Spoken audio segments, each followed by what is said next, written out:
रात के 2:17 समुद्र बिल्कुल शांत था। लहरें जैसे सो चुकी थी, लेकिन अचानक अंधेरे में एक हल्की सी रोशनी चमकी। एक छोटी सी ब्रिटिश पनडुब्बी पानी की सतह पर उठी और उसके डेक पर खड़े 2 अफसरों के हाथ में था एक लाश। वो कोई आम लाश नहीं थी। उसके हाथ में एक ब्रीफकेस बंधा हुआ था, जैसे वो कोई बहुत बड़ा राज अपने साथ लिए हुए हो। कुछ सेकंड के लिए सब कुछ ठहर गया, फिर उस लाश को धीरे धीरे समुद्र में छोड़ दिया गया। और जैसे ही वो पानी में डूबी, इतिहास ने एक ऐसा मोड़ लिया जिसे दुनिया आज भी समझने की कोशिश कर रही है। लेकिन सबसे बड़ा सवाल ये था, क्या एक मरी हुई लाश सच में एक पूरे युद्ध का रुख बदल सकती है? ये कहानी है वर्ल्ड वॉर 2 के सबसे खतरनाक और चालाक मिशंस में से एक की, जहां बंदूकें नहीं बल्कि दिमाग और धोखा सबसे बड़ा हथियार बने। एक ऐसा प्लान जो पागलपन लगता था। साल 1943, यूरोप में युद्ध अपने चरम पर था। जर्मनी की सेना बहुत मजबूत थी और अडोल्फ हिटलर को हराना आसान नहीं था। एलाइड फोर्सेस यानी ब्रिटेन और उसके साथी देशों को इटली पर हमला करना था। लेकिन अगर जर्मनी को इस प्लान की भनक भी लग जाती तो हजारों नहीं लाखों सैनिक मारे जाते। ब्रिटिश खुफिया एजेंसी के दफ्तर में उस रात एक मीटिंग चल रही थी। कमरे में सन्नाटा था और हर किसी के चेहरे पर चिंता साफ दिख रही थी।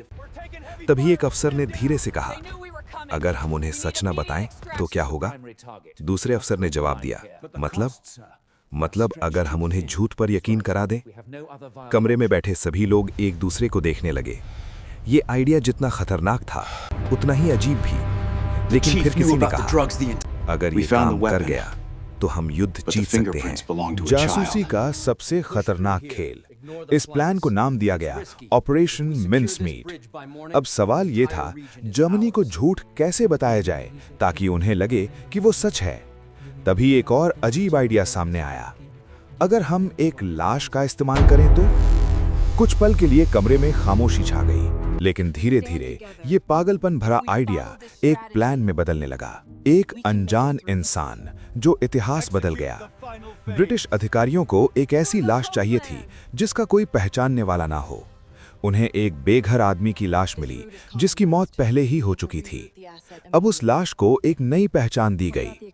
नाम रखा गया मेजर विलियम मार्टिन। उसे ब्रिटिश सेना का अफसर बनाया गया। उसकी जेब में रखे गए नकली प्रेम पत्र, बैंक की रसीदें, टिकट और सबसे जरूरी गुप्त सैन्य दस्तावेज।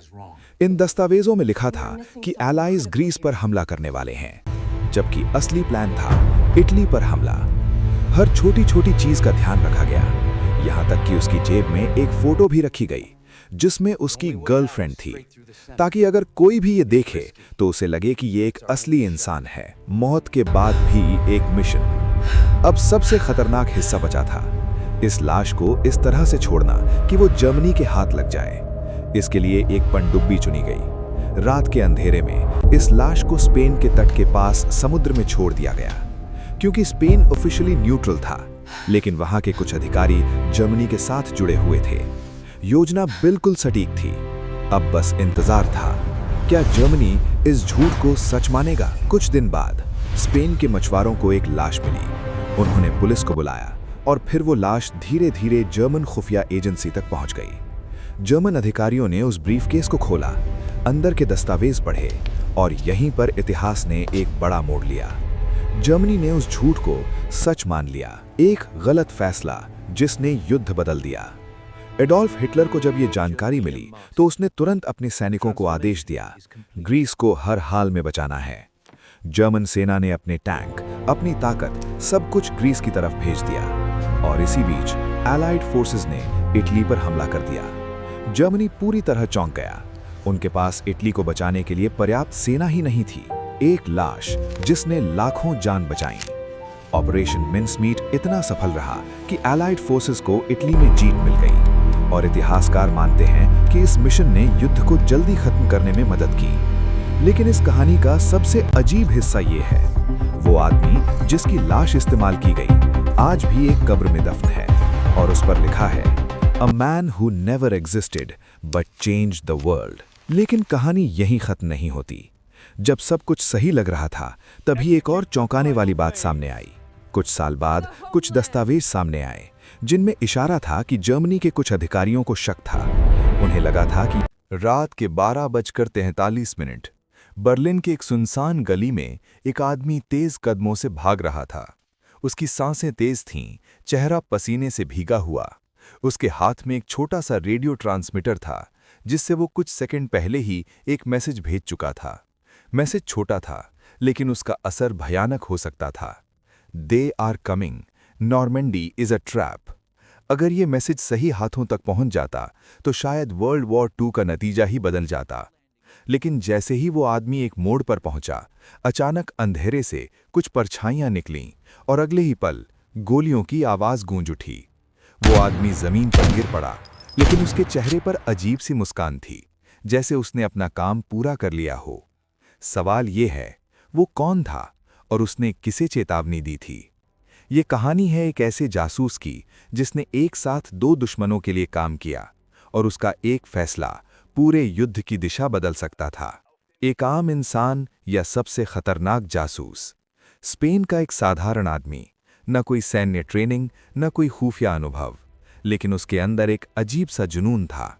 वो जासूस बनना चाहता था। उसका नाम था खुआन पुजोल गार्सिया। जब युद्ध शुरू हुआ तो उसने ब्रिटिश एजेंसी को ज्वाइन करने की कोशिश की, लेकिन उसे मना कर दिया गया। किसी ने नहीं सोचा था कि यही आदमी एक दिन इतिहास का सबसे बड़ा जासूस बनेगा। दुश्मन के पास जाने का फैसला। जब ब्रिटिश ने उसे ठुकरा दिया तो उसने खतरनाक फैसला लिया। वो सीधे जर्मनी के पास चला गया। उसने खुद को नाजी समर्थक बताया और जर्मन खुफिया एजेंसी को कन्विंस कर लिया कि वो उनके लिए जासूसी कर सकता है। जर्मनी ने उसे एक्सेप्ट कर लिया, लेकिन असली खेल तो अब शुरू हुआ था। झूठ का जाल। सबसे हैरानी की बात यह थी, खुआन पुजोल गार्सिया असल में ब्रिटेन में था ही नहीं, फिर भी वो जर्मनी को ब्रिटिश सीक्रेट्स भेज रहा था। कैसे? उसने खुद ही एक पूरा फेक नेटवर्क बना दिया। उसने दावा किया कि उसके पास यूके में 20 से ज्यादा एजेंट्स हैं, जबकि असल में वो सब काल्पनिक थे। वो फेक रिपोर्ट्स बनाता, फेक नेम्स, फेक लोकेशंस और जर्मनी को भेज देता। और हैरानी की बात यह थी, जर्मनी हर बात पर यकीन करता गया। Mastermind game, operation fortitude. 1944। अब समय आ गया था सबसे बड़े इन्वेजन का, डी डे। एलाइड फोर्सेस को फ्रांस के नॉर्मंडी बीच पर हमला करना था, लेकिन अगर जर्मनी को सही लोकेशन पता चल जाती तो हजारों सैनिक मारे जाते। तभी सामने आया सबसे बड़ा डिसेप्शन प्लान, ऑपरेशन फॉर्टिट्यूड। इसका मकसद था जर्मनी को ये यकीन दिलाना कि हमला कहीं और होगा, और इस पूरे खेल का सबसे बड़ा खिलाड़ी था खुआन पुजोल गार्सिया। झूठ जो सच बन गया। उसने जर्मनी को लगातार मैसेज भेजे, मेन आर्मी पास टेकैले से अटैक करेगी, नॉर्मंडी सिर्फ एक डायवर्जन है।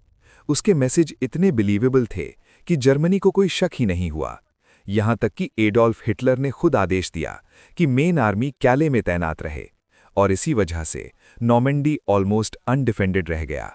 डी डे, हिस्ट्री का सबसे बड़ा अटैक।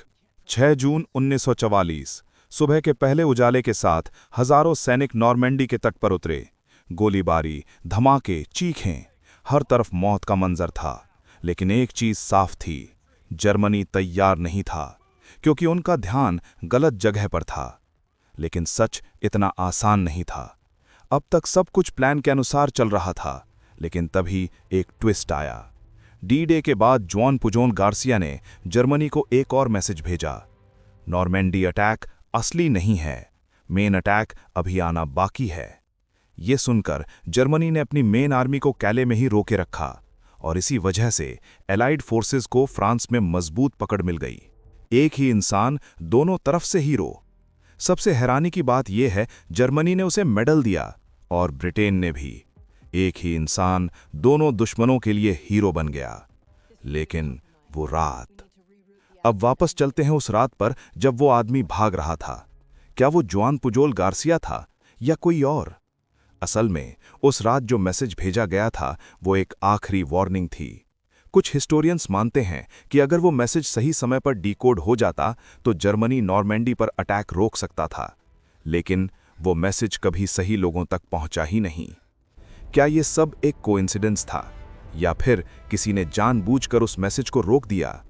क्या ब्रिटिश इंटेलिजेंस ने खुद ही ये रिस्क लिया था? और अगर हाँ तो क्यों? अगले एपिसोड की झलक। जब जासूसी और धोखे का खेल अपने चरम पर था, तभी जर्मनी के अंदर ही एक साजिश पनप रही थी। एक प्लान जो एडोल्फ हिटलर को खत्म कर सकता था, एक बम जो पूरी दुनिया का इतिहास बदल सकता था। लेकिन आखिरी पल में कुछ ऐसा हुआ जिसने सब कुछ बर्बाद कर दिया। क्या वो सिर्फ एक गलती थी या फिर किसी ने जानबूझकर उसे फेल किया? अगले एपिसोड में हम जानेंगे ऑपरेशन वैल्करी की वो साजिश जो अगर सफल हो जाती तो शायद वर्ल्ड वॉर 2 का अंत बहुत पहले हो जाता।